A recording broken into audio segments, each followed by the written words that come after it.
যিসকলে ITI Assam 2025ত admission কৰিম বুলি ভাবিছিল তাৰ বাবে অনলাইন যেটো ৰেজিষ্ট্ৰেচন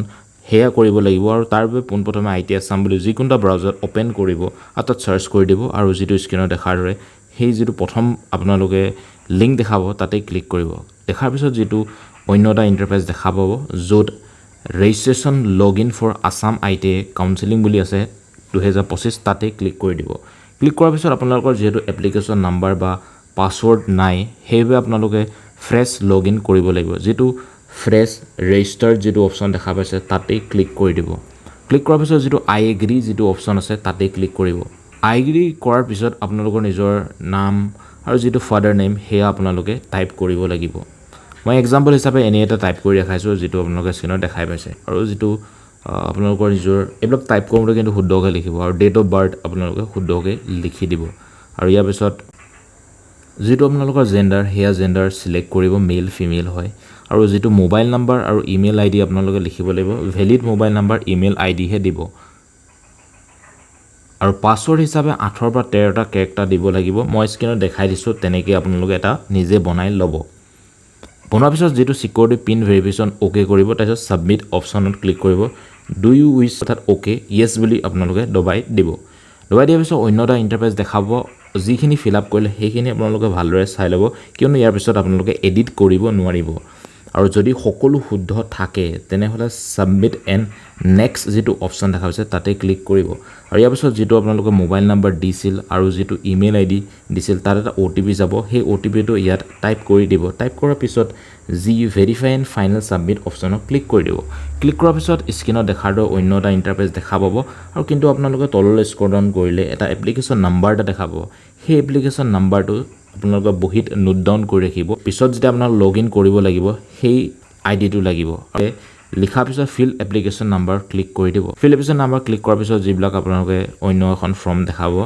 যেটো আপোনালোকে নিজে জানিব ভালদৰে চাই ল'ব ফিল আপ কৰি ল'ব যেটো জেনেৰে ৰিজন আপোনালোকে সিলেক্ট কৰিব লাগিব কেটেগৰী আপোনালোকৰ কি হয় এইবিলাক সিলেক্ট কৰিব লাগিব আপোনালোকে নিজে যেটো আপোনালোকৰ কেটেগৰী হয় এইবিলাক ভালদৰে সিলেক্ট কৰি দিব বা সাব কেটেগৰী আপোনালোকে সিলেক্ট কৰিব লাগিব হেয়া ভালদৰে সিলেক্ট কৰি ল'ব আৰু যদি ফিজিক্যাল হ্যান্ডিক্যাপ আপোনালোকৰ হয় ন ইয়েস ন হিচাপে দিব যদি নহয় নো বুলি লিখি দিব আৰু লিগেল যেটো গাৰ্জেন হেয়াটো আপোনাৰ লিখিব লাগিব যদি আপোনালোকে এপ্লিকেবল হয় লিখি দিব নামটো নহলে এনে বুলি লিখি দিব স্ক্ৰিনত দেখাৰ দৰে আৰু ফ্যামিলি যেটো এনুৱেল ইনকাম তাক আপোনাৰ লিখি দিব আপোনালোকৰ নিজৰ যেটো একচুয়ালি যেটো হয় হেয়া অনুসৰি আপোনালোকে লিখি দিব আৰু যেটো আপোনাৰ হাইয়েষ্ট কোৱালিফিকেশন লাইক আপোনাৰ কিমান লাগে হাই কোৱালিফিকেশন কৰিলে হেয়া লিখি দিব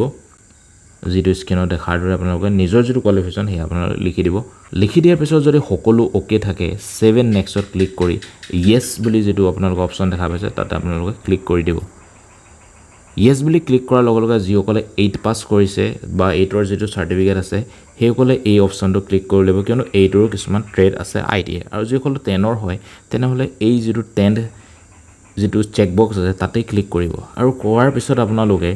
পাসিং যেটো ষ্টেটাস আপোনাৰ লিখিব লাগিব পাস বুলি আপোনালোকে লিখি দিব আৰু পাসিং ইয়াৰ হিচাপে আপোনালোক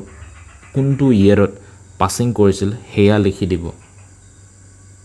লাইক মই এক্সাম্পল হিচাপে এটা লিখি দিছো 2016 বুলি তেনেকৈ লিখি দিছো আপোনালোকৰ নিজৰ ইচ্ছাটো অনুসৰি লিখি দিব ইয়াৰ পিছত যিবিলাক সাবজেক্ট যেটো ক্লাছ 10ত ইয়াত সিলেক্ট কৰা হৈছে গতিকে ক্লাছ 10ত যি সাবজেক্ট আছিল আপোনালোকৰ মাৰ্কশিটখন উলিয়াই ভালদৰে চাই ল'ব আৰু সেই অনুসৰি ইয়াত সাবজেক্টবোৰ সিলেক্ট কৰি পাস ষ্টেটাসটো আপোনালোকে পাস বুলি দিব আৰু ম্যাক্সিমাম মাৰ্কছত যেহেতু টোটাল 100 থাকে 100ৰ ভিতৰত আপোনালোকে অবটেইন মাৰ্কছত কিমান পাইছিল হেয়া লিখি দিব তেনেদৰে আপোনালোকে নিজৰ নিজৰ সাবজেক্টখিনি ভালদৰে ইয়াত লিখি নাম্বাৰবোৰ সিলেক্ট কৰি লিখি দিব সকলো ওকে যদি থাকে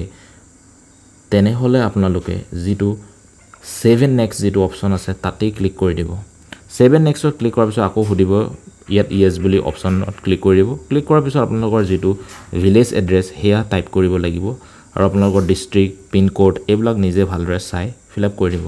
আৰু যদি আপোনালোকৰ যেটো প্ৰেজেন্ট এড্ৰেছ আৰু পাৰ্মানেন্ট এড্ৰেছ সেম হলে এই চেক বক্স অপচনটোত ক্লিক কৰি দিব যেটো সেম এজ কৰেসপন্ডেন্ট এড্ৰেছ বুলি লিখা আছে আৰু যদি ওকে থাকে সকলো 7 নেক্সটত ক্লিক কৰি যেটো ইয়েস বুলি পপ আপ অপচনটো ওলাই সেই ইয়েসত ক্লিক কৰি দিব ইয়েসত ক্লিক কৰাৰ লগে আপোনালোকৰ ডকুমেন্ট আপলোড কৰিব লাগিব